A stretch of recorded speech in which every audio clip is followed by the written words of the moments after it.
अस्सलाम वालेकुम, welcome back to pharma night. आज हम अपना टॉपिक स्टार्ट करने लगे हैं फार्मास्यूटिक्स के हवाले से। ठीक है, तो इसमें हम पहले सिलेबस पॉइंट ऑफ व्यूज़ देख लेते हैं कि सिलेबस में कौन कौन से पॉइंट्स हैं जो हमने देखने हैं। ठीक है, तो बायोफार्मास्यूटिक्स का जो सब्जेक्ट टाइटल है वो फार्मास्यूटिक्स 5A है। इसका जो कोड है आपके पास फार्म 613 है। और सबसे पहले हम डेफिनेशंस और टर्मिनोलॉजीज़ देखेंगे, वो हम इस लेक्चर में देखेंगे। इसके बाद हम ये नेक्स्ट वाले टॉपिक्स जो हैं उन्हें कवर करेंगे। ये 7 सेमेस्टर का सिलेबस है और प्रॉफ के लिहाज से अगर हम देखें तो बाकी का सिलेबस जो है वो 8 सेमेस्टर के टॉपिक में हम डिस्कस करेंगे। और जो डेफिनेशंस वाली हेडिंग है, जो फर्स्ट हेडिंग है, उसके अंदर आपकी जो मेंशन्ड डेफिनेशंस हैं वो ये वाली हैं। ठीक है, इसके अलावा कुछ एडिशनल डेफिनेशंस भी हैं, जिस तरह हम फार्मास्यूटिकल इक्विवेलेंट देखते हैं, pharmaceutical alternative, therapeutic equivalent, therapeutic alternative, substitutions वगैरह जो होती हैं, ब्रांड नेम, जेनेरिक नेम। तो इस तरह से जितनी डेफिनेशंस हैं वो भी मैंने ऐड की हुई हैं, वो लास्ट पे हैं, लेकिन ये वाले पॉइंट्स आपके सिलेबस में एडिट थे तो लिहाजा इनको पहले हमने मेंशन कर लिया है। ये वाला जो लेक्चर है इसमें तकरीबन सारी डेफिनेशंस एक्सेप्ट फॉर वन, तकरीबन सारी डेफिनेशंस हमने लियोन शार्जल की 7th एडिशन से ली हैं। ठीक है, 8th एडिशन को हमने टच नहीं किया। 7th एडिशन ज़रा कंपैरेटिवली बेटर लगा था एकेडमिक पॉइंट ऑफ व्यू से, यानी पेपर पॉइंट ऑफ व्यू से, तो हमने जो है वो 7th एडिशन से डेफिनेशंस को ऐड किया है। Let's start with our basic definition, biopharmaceutics. Okay, अब biopharmaceutics is actually inter relationship. अब आपको याद रखना है कि ये इंटर रिलेशनशिप किन चीज़ों के दरमियान है। ठीक है, उसने 3-4 चीज़ें बताई हुई हैं, कह रहा है इनके दरमियान ये इंटर रिलेशनशिप होता है। फॉर एग्जांपल, फर्स्ट ऑफ इस physical chemical properties of drug के फिजिको केमिकल प्रॉपर्टीज़ जो हैं उसको रिलेट करेगा किसके साथ? डोजेज फॉर्म के साथ।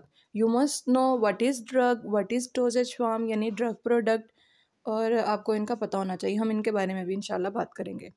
ठीक है, इंटर रिलेशनशिप किसके दरमियान है? First one is physico chemical properties and second one is dosage form of drug, third one is its route of administration and fourth one is rate and extent of systemic drug absorption.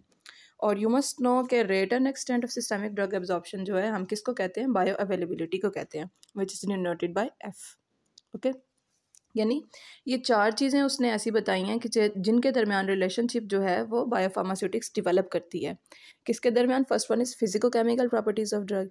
You must knows which one are the physico chemical properties of drug. यानी जो drug की physical और chemical properties होती हैं, उसका size, उसके doses form, फिर बाद में उसकी पीएच वगैरह आ जाती है, जैसे ड्रग वीकली एसिडिक है या वीकली बेसिक है, इस तरह की प्रॉपर्टीज़ जो आ जाती हैं हमारे पास, इनको हम जो है ना फैक्टर्स ऑफ ड्रग एब्जॉर्प्शन वाला जो टॉपिक है नेक्स्ट हेडिंग उसके अंदर देखेंगे इंशाल्लाह। ठीक है, डोजेज फॉर्म क्या होती है उसकी डेफिनेशन मैंने आगे दी हुई है। डोजेज फॉर्म असल में which is finished form of a drug. ठीक है, जो मेडिसन होती है रेडी टू टेक फॉर्म में होती है, टैबलेट, कैप्सूल्स, सिरप्स वगैरह, जो ये सारी हमारे पास फार्मूलेशंस हैं। ठीक हो गया। और रूट ऑफ एडमिनिस्ट्रेशन मुख्तलिफ तरह के हो सकते हैं, पेरेंट्रल्स एंड हमारे पास ओरल ड्रग प्रोडक्ट्स, और इस तरह से वो तो आपने शुरू से फार्मास्यूटिक्स में पढ़ी होंगी।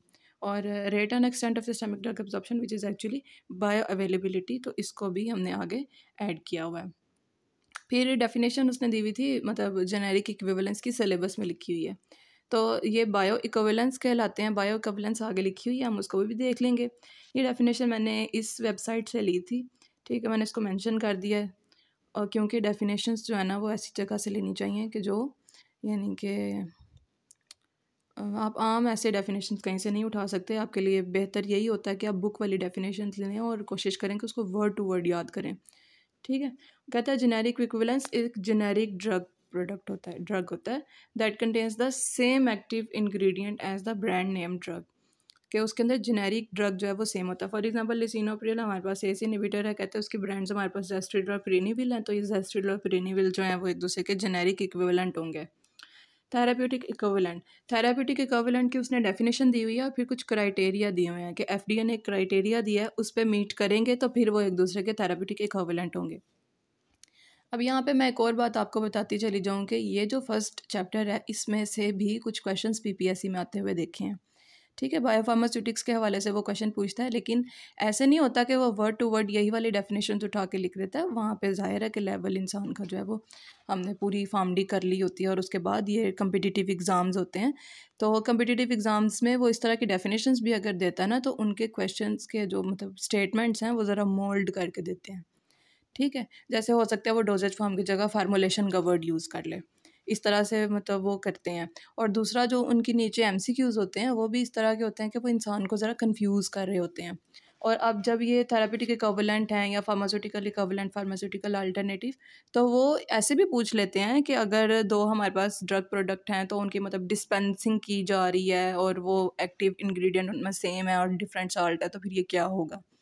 ठीक है, तो वो इस तरह से पूछ लेते हैं। और प्लस इस तरह से भी क्वेश्चंस आते हैं, जैसे वो मतलब दो आपको एग्जांपल्स दे के पूछ लेंगे। For example tetracycline phosphate and tetracycline HCl are मतलब वो एक दूसरे के क्या हैं, तो आपसे क्वेश्चन पूछ लेंगे कि वो क्या होते हैं। ठीक है, तो फार्मास्यूटिकल अल्टरनेटिव होते हैं। तो इस तरह से क्वेश्चंस आते हैं।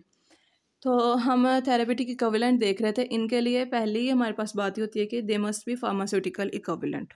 ठीक है, वो फार्मास्यूटिकल इक्विवेलेंट होने चाहिए। हम नेक्स्ट वो भी पढ़ेंगे what are pharmaceutical equivalents.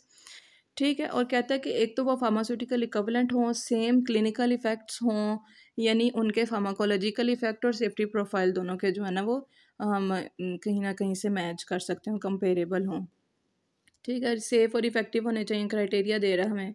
Safe और इफ़ेक्टिव होने चाहिए, बायो इक्विवेलेंट होने चाहिए, एडिकेटली लेबल्ड होने चाहिए और CGMP के अकॉर्डिंग उनकी मैन्युफैक्चरिंग होनी चाहिए। अब बायो अवेलेबिलिटी है। बायो अवेलेबिलिटी जहाँ पे भी आ जाएगा, आपने एक चीज़ याद रखनी है कि ड्रग पहले डोजेज फार्म से लिबरेट होती है, वो हमारी बॉडी फ्लूइड्स में जाती है, फिर जो बॉडी फ्लूइड्स हैं उधर से एब्जॉर्ब होकर हमारी सिस्टमिक सर्कुलेशन में जाती है। अब सिर्फ सिस्टमिक सर्कुलेशन में नहीं जाना बल्कि साइट ऑफ एक्शन पे पहुंचना, दैट इज़ बायो अवेलेबिलिटी। कुछ बच्चे ये गलती करते हैं कि वो सिर्फ सिस्टमिक एब्जॉर्प्शन पे फुल स्टॉप लगा देते हैं। ठीक है, ये नहीं है। आपने जो है ना वो बायो अवेलेबिलिटी में ये चीज़ याद रखनी है कि आप जो साइट ऑफ एक्शन पे ड्रग पहुंचती है वो हमारी बायो अवेलेबिलिटी होगी। ठीक है, यानी rate and extent to which active ingredient और active moiety is absorb from the drug product. Absorb हो रहा है और सिर्फ एब्जॉर्ब नहीं हो रहा, becomes available at the site of action, के वो हमारी साइट ऑफ एक्शन तक पहुंचता भी है, that is bio availability. Okay, and they may be absolute and relative. Absolute में क्या करते हैं हम के AUC किसी ओरल डोजेज फार्म का रखते हैं और उसको कंपेयर करते हैं with AUC of IV dosage form. आपको पता है कि अगर हम ग्राफ देखें तो IV का स्टार्टिंग पे कंसंट्रेशन उसकी ज़्यादा होती है, फिर वक्त के साथ साथ आहिस्ता आहिस्ता आहिस्ता आहिस्ता जो है ना वो कम होती है। जबकि ओरल डोजेज फार्म्स जो है वो क्या होता है कि स्टार्टिंग में उनकी कंसंट्रेशन जो है वो कम होती है, फिर आहिस्ता आहिस्ता आहिस्ता इंक्रीज़ करते हैं, उनके पास मैक्सिमम लेवल आता है, और उसके बाद जो है वो क्या होता है कि आहिस्ता आहिस्ता उनका लेवल जो है वो एलिमिनेट हो जाती है बॉडी से, तो उनका लेवल कम हो जाता है। तो इस तरह से जब आप देखेंगे तो यानी IV और ओरल के दरमियान का कंपैरिजन हो रहा है, तो ये एब्सोल्यूट बायो अवेलेबिलिटी है। फॉर रिलेटिव बायो अवेलेबिलिटी हम किसी भी ड्रग को कंपेयर करते हैं उसके स्टैंडर्ड ड्रग से। ठीक है, फॉर एग्जांपल आपने कोई टैबलेट लिया है, उसका डाटा आप ऊपर रखोगे AUC का और डिवाइड करोगे उसके डाटा को। फॉर एग्जांपल आप सोल्यूशन के साथ उसी के सोल्यूशन के साथ कंपैरिजन कर रहे हो, तो वो आपके पास जो है रिलेटिव बायो अवेलेबिलिटी होगी। बायो इक्विवेलेंस में हमने क्या करना है, अब यहाँ पे एक चीज़ आ जाती है कि identical dosage forms. Okay, keep it in mind, don't confuse it with bio availability. यहाँ पे हम बायो इक्विवेलेंस की बात कर रहे हैं, तो वो आइडेंटिकल डोजेज फॉर्म है कि एक टैबलेट है तो दूसरी भी टैबलेट होगी, एक सोल्यूशन है तो दूसरा भी सोल्यूशन होगा, एक IV इंजेक्शन है तो दूसरा भी IV इंजेक्शन होगा। ठीक है, कहते हैं कि ड्रग सब्सटेंस इन 2 और more identical dosages form reaches the systemic circulation at the same relative, यानी कि उनकी बायो अवेलेबिलिटी सेम हो, वो हमने उनके दरमियान वो चेकिंग करनी है। ठीक है, विदाउट सिग्निफिकेंट स्टैटिस्टिकल डिफरेंसेस, के उनके दरमियान स्टैटिस्टिकल डिफरेंसेस ना हो। ड्रग डिस्पोजिशन जो है आपको वाइवा का मोस्ट फेवरेट क्वेश्चन है ये, ड्रग डिस्पोजिशन। ठीक है, तो आपने इसको याद रखना, disposition is equal to distribution plus elimination, बस। ठीक है, आपने ये चीज़ जहन में रख लेनी है कि distribution plus elimination is equal to drug disposition.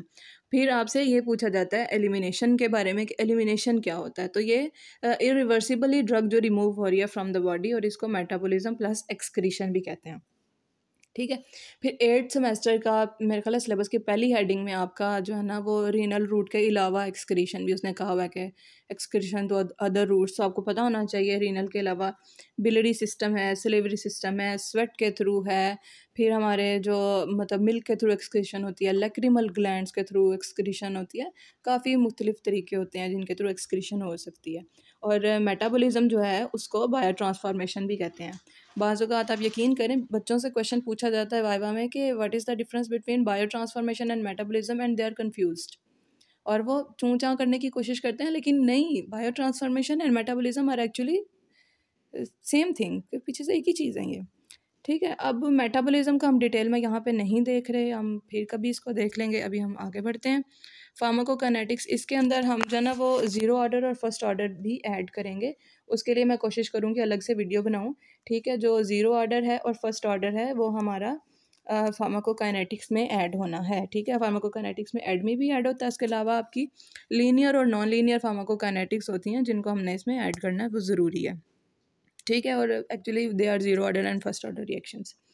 अब ये आपने एडमी तो पहले से पढ़ा होगा, इसमें एल और आर नई चीज़ आ रही है आपके लिए। लिबरेशन जो डोसेज फॉर्म से रिलीज़ होता है उसका, ठीक हो गया, और रिस्पांस जो उसका फार्माकोलॉजिकल इफेक्ट आ रहा होता है। अब रिलेटेड टर्मिनोलॉजीज जो हमने सिलेबस के अलावा ऐड किए हैं वो हमारे पास ये सारे पॉइंट्स हैं।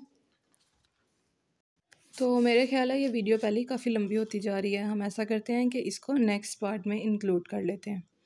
ठीक है, अपना ख्याल रखिएगा, चैनल को सब्सक्राइब करना मत भूलिएगा और ध्यान से पढ़िएगा। अल्लाह पाक आपका हामी और नासिर हो। अल्लाह हाफिज़।